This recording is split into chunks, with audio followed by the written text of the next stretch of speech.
So we're only about an hour from pulling anchor, and I just pulled out the drill and all the project stuff, and so you may be asking, what's so important that it should happen right now? Well, really, we're getting the boat put away, not pulling more stuff out. Well, these lines right here are our jibe preventer lines. However, currently they don't go to anything. So we need some cleats right here to be able to cleat these off around. Yeah, so what a jibe is when the boat crosses the direction of the wind going downwind. So that means that your boom is really far out, and as it crosses the wind, it wants to swing to the other side. The sail now wants to be on the other side of the boat. The reason that can be super dangerous is it means that your boom can come crashing from one side of the boat all the way over the other side of the boat. And so you want something to prevent that from happening too aggressively. And they make jibe slowers as opposed to jibe preventers, but we are going with a preventing system because A, it works better with our specific boat. It means that does mean that there are lines that have to go across the boat 90 degrees to kind of the main direction of all the other lines, which can pose a trip hazard and whatnot. But with a jibe slower, those lines have to be in the cockpit, whereas we can put them in front of the Dodger, where the only risk is going forward to the foredeck, which you try to do while underway as little as possible for safety. So we're going to be putting them right here behind our main winches. And I like to have things look somewhat uniform on my boat, so I pulled out the actual combination square so I can get these in exactly the same place on both sides of the boat.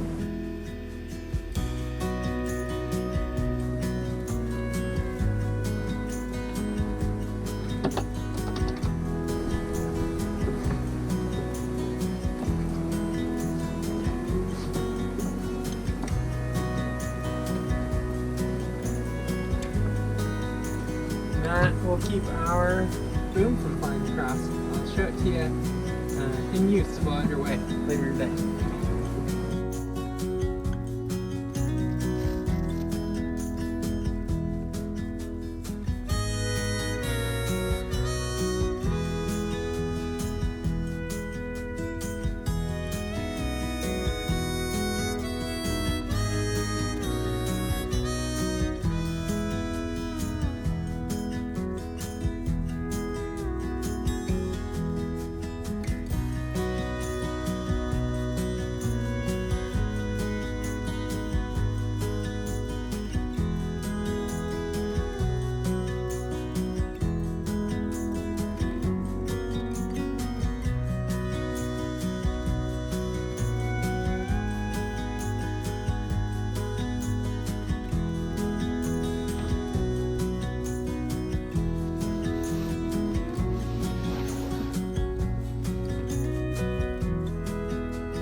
Alright, here's our jibe preventer in use. There's the cleats that just got installed.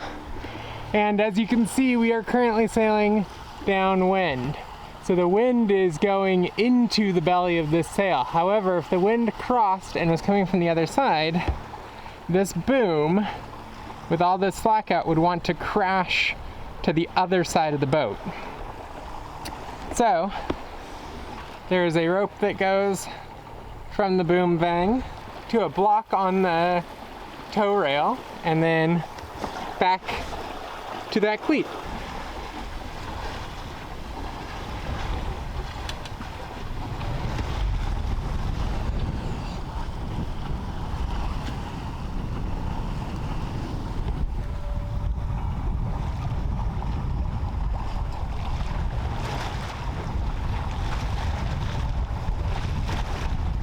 Today in Swirl's galley we are making fresh pasta for dinner tonight.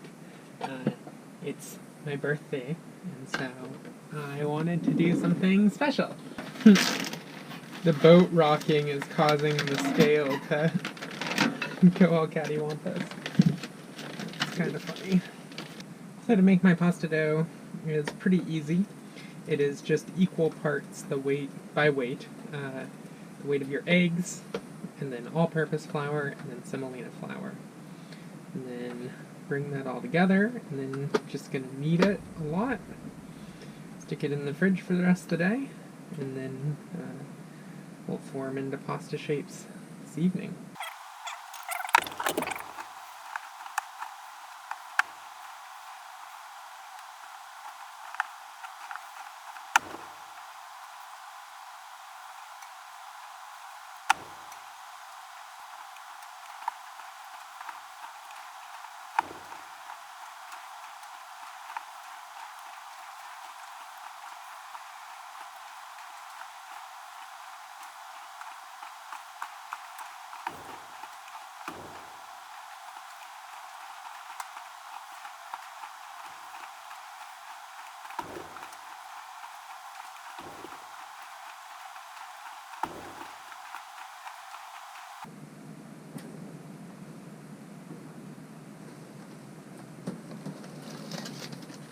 After a good 5 to 10 minutes of kneading, and you have a nice, soft, supple dough, then it just goes in a bag and goes in the fridge for the rest of the day.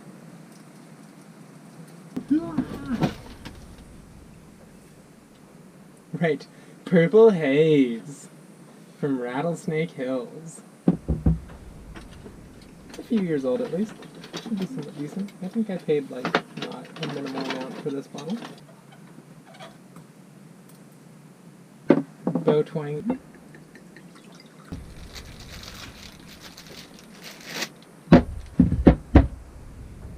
Do do do. Da da da da.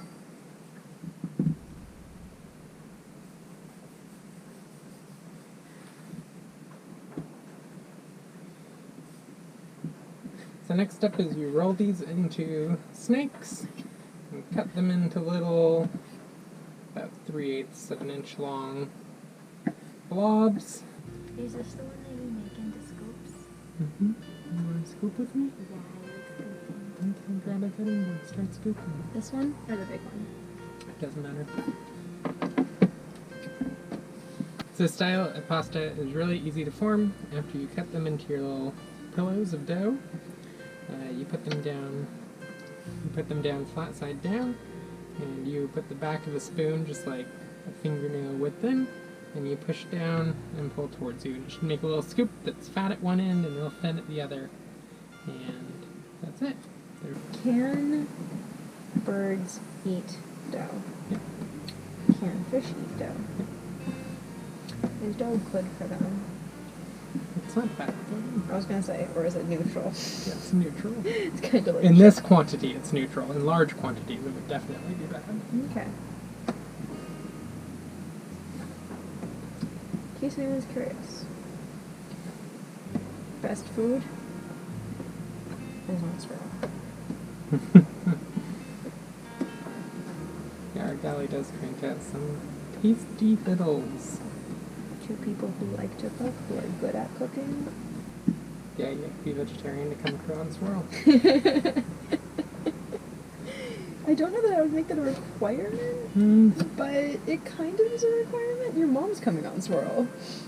Yeah, but is she bringing any meat? Is your mom gonna get fed on Swirl? Yeah.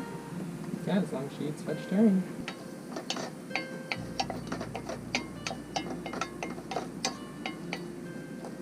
Alright, so right now in this pot, all we have is butter, garlic, and onions. And then, in order to build a roux, You need flour. you need flour.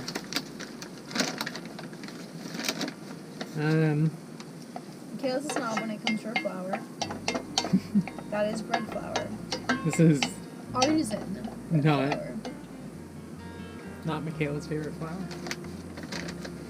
There are all kinds of ratios for actually building roux. I have eyeballed it for years. But I believe it's about 2 tablespoons of flour, and I often have short the flour. Not on purpose, that's not a good thing. I'm not saying you should follow my direction and also short the flour. But it's probably close to 2 tablespoons. And as my magic third arm is stepping in to do, it is very important to keep it moving, or else stuff burns. And then once it's all come together, you cook the flour a little bit, release some of those glutens. Good for us. You can also use cornstarch in place of flour if you have a gluten intolerance. And you could do 100% semolina pasta if you have a gluten intolerance.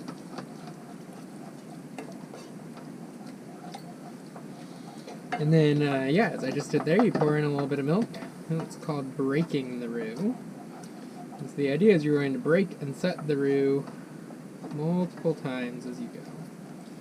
There's our first break, and it reset again quite quickly. See, it's kind of sludgy. And we're going to break again pretty quickly here.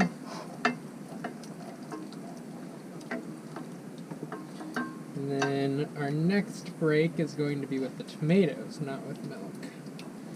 Tomatoes have a whole bunch of moisture in them. And then we'll break once more with milk, and then we'll add the cheese and melt that in.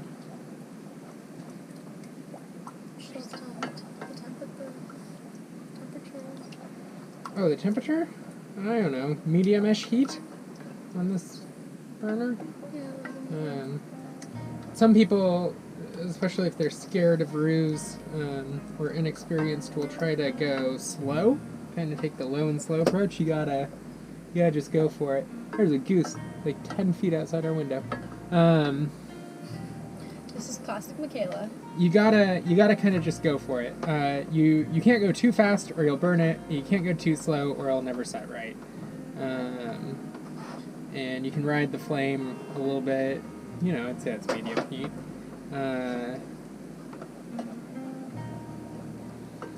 But yeah, that's the basic idea. So this second set is taking quite a bit longer, which is normal. You've now diluted your flour more, so it's going to take a little bit longer to set each time. Alright. Can someone add more flour?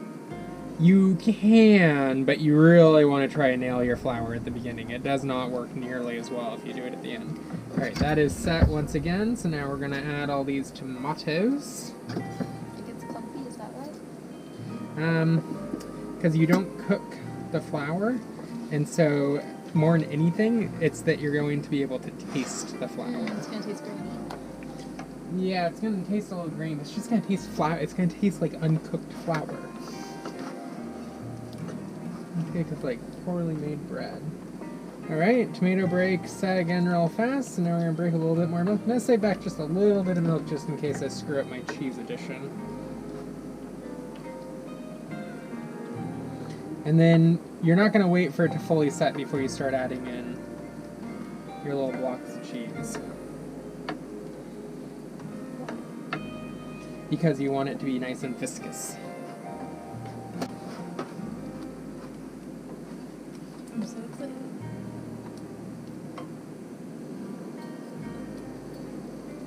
Pasta water is not coming up fast enough, so I'm going to crank the heat on that one.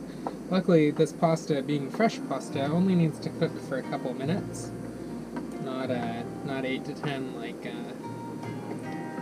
boxed pasta. It probably needs to cook for like 3 to 5. Alright, well the camera's giving me a low battery warning, so I will show you the finished product when this is all done. But that's basically it. Now you just keep stirring. You know, you can see there's still cheese clumps in here, but you can see it's turning a nice color. And I'll show you a video of the finished product.